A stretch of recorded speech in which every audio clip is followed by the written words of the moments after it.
गिलहरी और बुद्ध। भगवान बुद्ध आत्मज्ञान की खोज में तपस्या कर रहे थे। उनके मन में विभिन्न प्रकार के प्रश्न उमड़ रहे थे।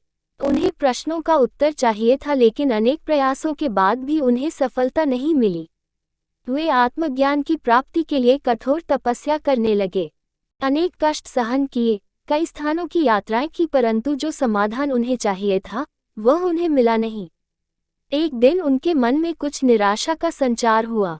सोचने लगे, धन, माया, मोह और संसार की समस्त वस्तुओं का भी त्याग कर दिया, फिर भी आत्मज्ञान की प्राप्ति नहीं हुई। क्या मैं कभी आत्मज्ञान प्राप्त कर सकूंगा? मुझे आगे क्या करना चाहिए? इसी प्रकार के अनेक प्रश्न बुद्ध के मन में उठ रहे थे। तपस्या में सफलता की कोई किरण दिखाई नहीं दे रही थी और इधर बुद्ध ने प्रयासों में कोई कमी नहीं छोड़ी थी। वे उदास मन से इन्हीं प्रश्नों पर मंथन कर रहे थे। इसी दौरान उन्हें प्यास लगी। वे अपने आसन से उठे और जल पीने के लिए सरोवर के पास गए। वहां उन्होंने एक अद्भुत दृश्य देखा। एक गिलहरी मुंह में कोई फल लिए सरोवर के पास आई। फल उससे छूटकर सरोवर में गिर गया। गिलहरी ने देखा, फल पानी की गहराई में जा रहा है। गिलहरी ने पानी में छलांग लगी दी। उसने अपना शरीर पानी में भिगोया और बाहर आ गई।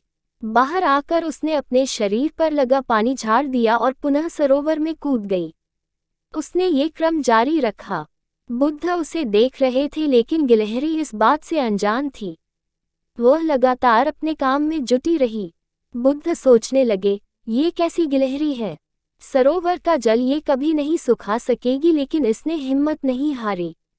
ये पूरी शक्ति लगाकर सरोवर को खाली करने में जुटी है। अचानक बुद्ध के मन में एक विचार का उदय हुआ, ये तो गिलहरी है, फिर भी अपने लक्ष्य को प्राप्त करने में जुटी है।